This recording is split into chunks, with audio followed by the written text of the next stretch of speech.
I was not happy with Hollywood. I didn't want anything to do with Hollywood.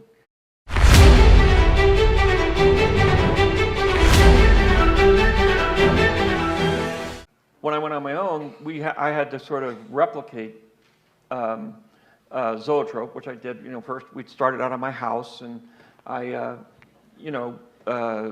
we built a little tiny screening room, and then we put a little T-Act mixing machine in, and so we slowly built up because we had to have a place to mix the movies, we had to have a place to cut the movies, and we had to have everything I've done literally to be, in the backwoods by myself to create the capability of making movies. And it was very hard then, as I said, the equipment was very expensive, the process was very expensive, but, and that's why I developed a lot of the technology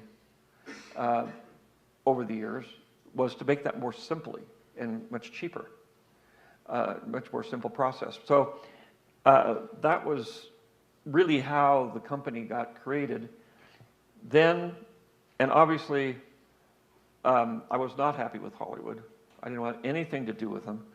And I didn't. Never made a movie in Hollywood, actually. I've made them everywhere else but Hollywood.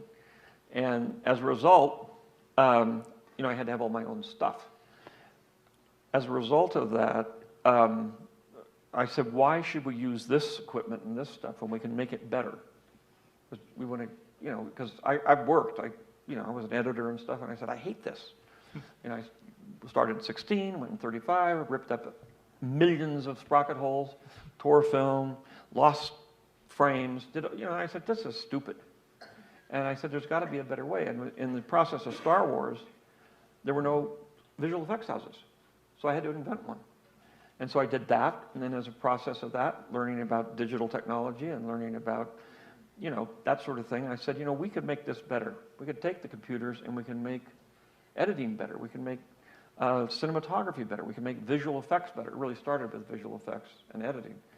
And so it was just simply a matter of saying, there's so much stuff you can't do in visual effects that you want to do because it limits everything. In that time, the industry was about street films. It was about contemporary films. You couldn't make a giant epic because nobody could afford to do it. And so they said, well, you can't do another Bible movie, for God's sakes. Nobody's going to go see it. And they cost huge amounts of money. You got 10,000 extras, you got all this stuff, costumes and everything. You can't do it.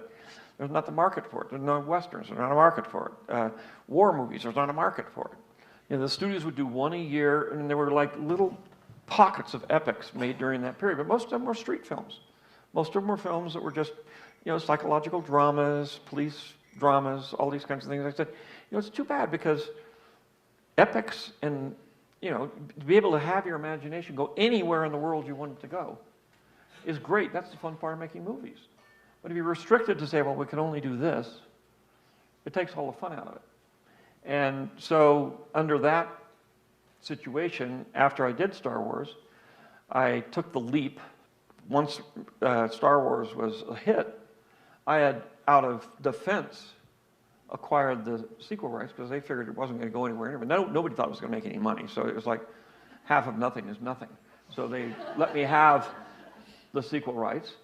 Because by that time, with American Graffiti came out, it was a huge, huge success.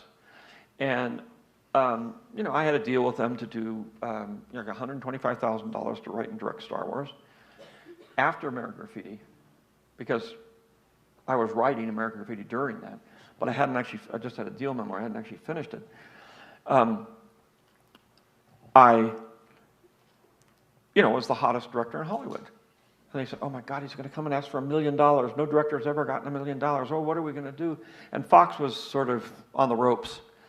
And so I went to them and I said, look, I'll take my salary. I'm not going to ask for $1 million. I signed the deal memo, and that's what I believe in. But everything is not mentioned in the deal memo. I'm going to relook at.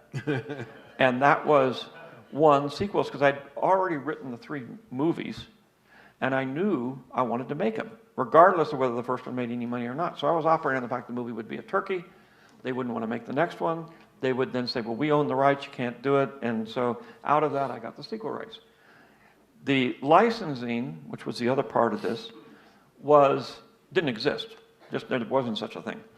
So, especially in the movie business, a little bit in television, but not in the movie business, because it takes a year or two to make toys. You can't just do it, and the movie comes out, and it's out for 6 weeks, and that's the end of it. And a toy has to be out there for 6 months or a year. So nobody wanted to do that stuff, but what I wanted to do, because I assumed, with my experience before, both, well, especially American Graffiti, but they didn't advertise it or anything. They just threw it out there. And I said, I want to be able to build an audience for this thing. So the one thing there was in licensing was posters and T-shirts. And you can make those deals really easy. So I said, if I get the licensing, I can make a whole bunch of T-shirts and posters, and I can send people out to Disneyland and everywhere, and I can advertise the movie.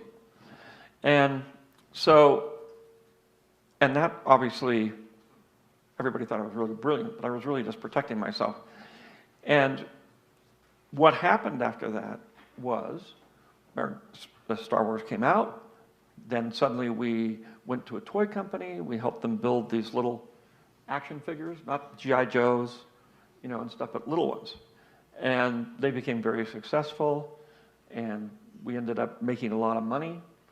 A little bit on the movie, but mostly on you know, movies don't make money. I got news for you. So I kept investing everything I had into the next movie and into the company. And at the same time, I had... You were building your infrastructure. Yeah, I had ILM. You know, it was 45 people in a little garage when it started. And as we started doing more movies, I was pushing them. You know, we were doing Empire Strikes Back, and then we got E.T., and, you know, I got my friends to start going there. And so we built it into a company because I had to support it in between my movies because I only made a movie every 3 years. So we built that up, and the same thing with Skywalker Sound, which was the original little company we used to mix films, and we built that. And I got to do what I really wanted to do, what Francis and I wanted to do with American Zoetrope, was to be able to build a bigger studio. I was just working out of a house in San Anselmo, which was, you know, not zoned to be a studio or anything, but that's where we made Star Wars. But after that, we built a bigger studio and had a great state-of-the-art mixing facility. ILM, we were bringing along to build a state-of-the-art, because I wanted it to be great.